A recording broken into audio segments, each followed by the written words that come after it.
So we want to seek God for the impossible, believe God for miracles, dream that God would do more in our lives than we ever imagined for His glory and our good. So let's lay the foundation for this by looking at two different stories about Jesus.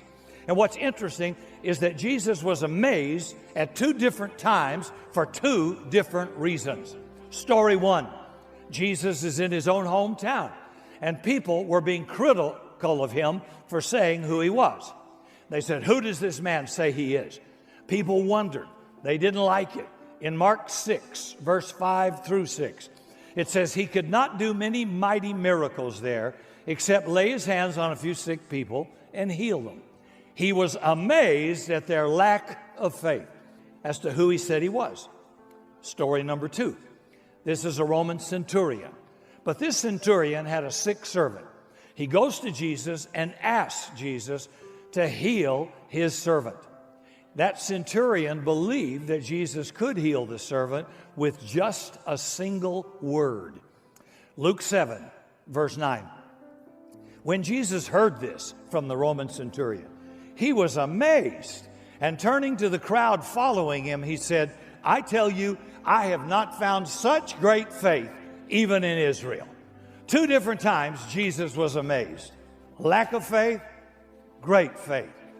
So question, and only you can answer this. If Jesus looked at your faith level, would He be amazed at how big, how audacious and bold your faith is? Or would He be amazed how small it is and how lacking it is? Think about this last year. What great faith steps did you take in any area this past year? Did you attempt something so bold, maybe a bit risky, that you could not have pulled off without God? How about your prayer life? What did you pray for? What if God answered every one of your prayers? What would be different in the world? Here's what's sad.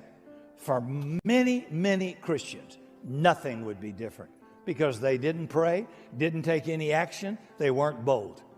And God says, "I can do all things," and you don't even try. Would God be amazed at your great faith or amazed at your lack of faith? Nothing is impossible with God because He has no failures. We don't read in the Bible where God tried really, really hard, but it didn't work out. Nothing is impossible with God because He always understands. Listen, right now, the problem that is absolutely tormenting your head, God already knows what the answer is. He knows who the answer is. He knows where the answer is. He knows how to fix it. He knows how to change things. The problem is we measure God's ability by our ability. Because we can't do it, because we don't know it, because we've never experienced it, we lump God in with us, and we think God is up there going, "I hear you." Absolutely, it's not going to work. You know what we do? We measure by our understanding. When we face a problem in marriage or health or finances or children or whatever's going on in life, often what we want to know is how. How could this possibly work out? John 6, 8, and 9. Andrew, Simon Peter's brother, he spoke up saying, "There is a boy here with 5 barley loaves and 2 small fish, but how far will they go among so many?" That's the problem. He's trying to work it out. Is it 1, 2, 3, multiply by, get out the calculator. No, I don't get it, Jesus. How can it possibly work out? I don't understand it. Faith doesn't mean you have to understand how. How exactly is God going to supply it? You're not required to understand. You're required to believe. God helps us in areas of life that are impossible because He knows later on you're going to face more impossible situations. And He wants you to be able to look back. That's why when the 5,000 men plus women and children, when they were all fed miraculously, the Bible says there were leftovers. 12 baskets. How many disciples? 12. Each of them carried a basket full. Why? Because for the rest of their life, if they came up against another impossible situation, they would remember the time that God did a miracle so big there were leftovers. I want you to look in Matthew chapter 14. God says, you want me to do the impossible. He gives us a lesson here. It's the story of Peter walking on the water. We're going to start at verse 22. And straightway Jesus constrained the disciples to get into a ship and to go before him unto the other side while he sent the multitudes away. And when he had sent the multitudes away, he went up into a mountain apart to pray. But the ship, now the disciples, in verse 24, was now in the midst of the sea, tossed with waves, for the wind was contrary. The disciples are in a ship, Jesus has put them in it, and they are in a hellacious storm, a fierce storm, a storm that has these disciples, including the mariners, terrorized. Now look at what happens. And in the fourth watch of the night, Jesus went unto them, walking on the sea. And when the disciples saw him, verse 26, walking on the sea, they were troubled, saying, it's a spirit. And they cried out for fear.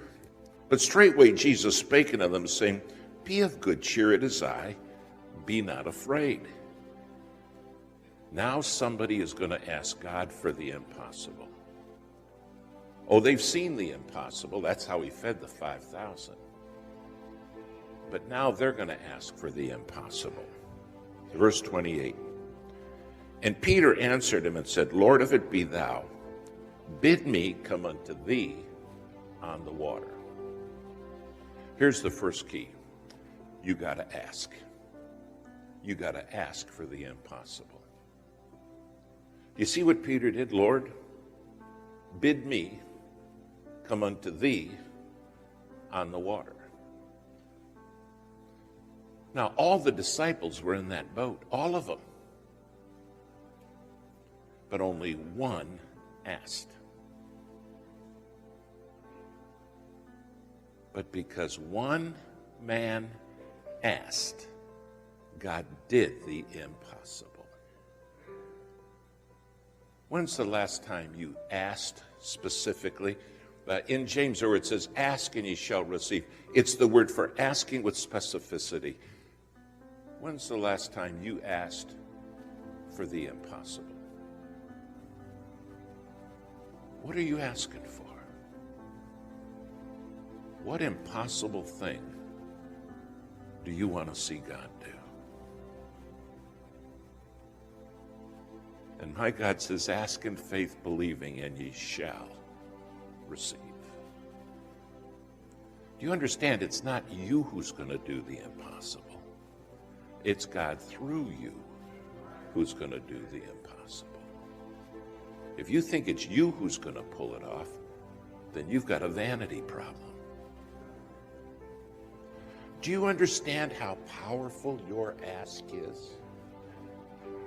Or has the devil bankrupted your faith? Got you believing that your ask isn't going to make a lick of difference? Ask in faith believing, and ye shall receive.